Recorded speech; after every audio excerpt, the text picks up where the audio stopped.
dia, meus amores. Hoje nós vamos falar sobre o quê? A tia, na semana passada, a tia falou sobre a nova ordem mundial.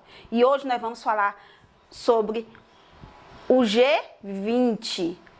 Nós vamos ver como se formou o G20, então, e vamos continuar falando sobre a nova ordem mundial. Então, fique ligado. E para casa foi o quê? Atividade do livro, na página 13 e 14 do livro didático. Então, vocês respondam a página 13 e 14 do livro didático, tá bom? Então, fique ligado na nossa aula. Venha com o Gil, venha. Vem aqui, entender um pouquinho aí desses dois organismos supranacionais. O G7, na verdade, até 2014, se chamava G8. Então, de 97 ou 98 até 2014, o grupo era chamado de G8. Em 2014, aí o grupo voltou a se chamar G7.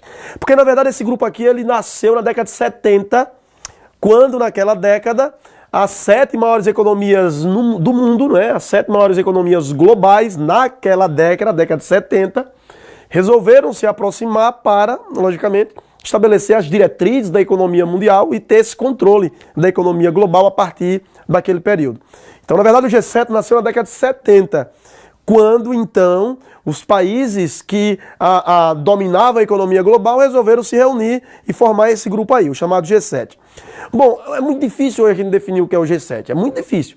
Porque, assim, o grupo é tido como o grupo das 7 maiores potências mundiais. Sim, mas por que são as 7 maiores potências mundiais?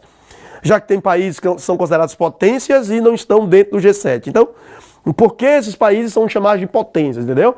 E por que tem países que são potências e não estão aí dentro? Por quê? Então, há uma série de discussões acerca da importância hoje do G7, da participação do G7 dentro do cenário mundial, dentro do cenário global. Então, o que é, na verdade, o G7? Bom, esse grupo aí, na verdade, é o grupo dos 7 países industrializados mais poderosos que existem no mundo. Então, seria mais ou menos assim, certo? Os 7 países industrializados mais desenvolvidos, mais poderosos que existem no mundo. Veja bem, quando o grupo nasceu, era hierarquicamente as 7 maiores economias globais. Só que isso foi nos anos 70. Então, como a economia mundial é algo extremamente volátil, né? Então, alguns desses países já não figuram mais entre as 7 maiores economias globais.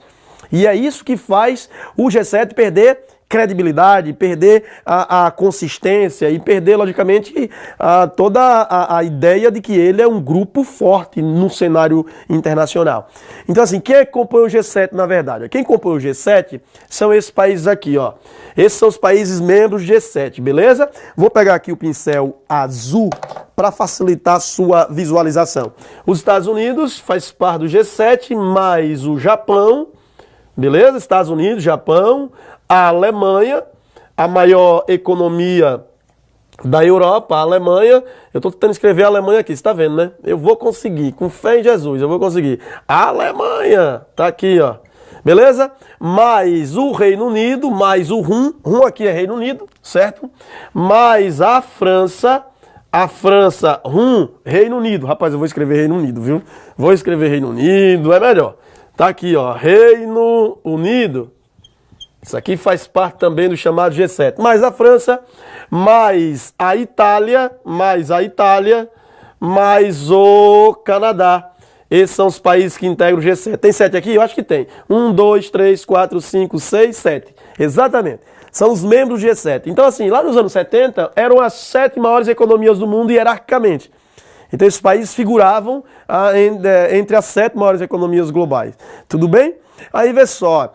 Em 97, nesse ano aqui, foi oficializado a entrada da Rússia. Então, em 97, passou a ser também integrante desse grupo a Rússia. Só que a Rússia só veio a participar da primeira reunião do grupo em 98. A cúpula, né, a reunião do grupo, a Rússia só veio a participar lá em 98. Mas sua entrada se deu em 97. Então, veja bem, de 97 até aqui, 2014, a Rússia fazia parte desse grupo. E aí, com a entrada da Rússia, com o ingresso da Rússia, o grupo passou a ser chamado de G8. Era o chamado G8. Ou assim também era chamado, o G7 mais a Rússia, era o chamado G8. Assim foi o grupo denominado entre 97 e 2014. Em 2014, a Rússia ela foi expulsa, foi retirada do G8. Então deixou de existir o G8, passou a ser G7. A Rússia foi expulsa, foi retirada. Por quê? Porque houve a invasão e a ocupação do território da Crimeia, né? A Rússia passou a controlar a Crimeia, que era um território da Ucrânia. A península da Crimeia, um território ucraniano, mas habitado por russos, passou a ser uma área de controle russo. A Rússia passou a influenciar movimentos separatistas no leste ucraniano, uma região de influência muito forte da Rússia.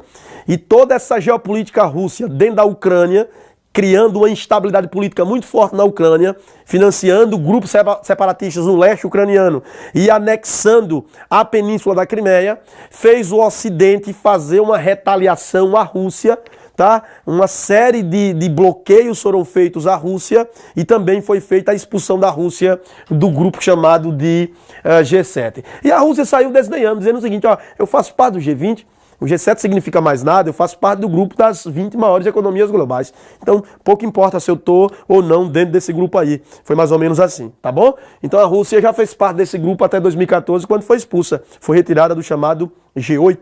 Deixou de ser o G8, agora é simplesmente o G7. Esse grupo é alvo de muitas críticas.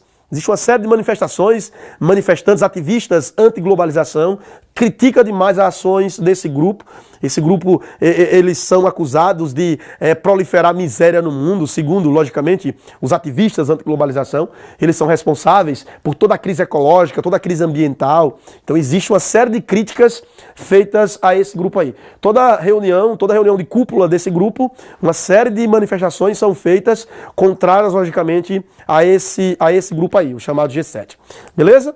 Pois bem, em 99, nesse ano aqui, ó, 1999, nesse ano aqui foi criado o chamado G20, buscando solucionar problemas ligados ao comércio mundial, ao excesso de burocracia, de regras, a desregulamentar, facilitar o livre comércio, o livre mercado, meio às crises econômicas que foram vivenciadas nos anos 90. Nos anos 90 ocorreram uma série de crises econômicas, né? Dentre elas, por exemplo, crises econômicas afetando o México, afetando o Japão, então uma série de crises pelo mundo afora. E aí formou-se o grupo chamado G20, lá em 99, certo?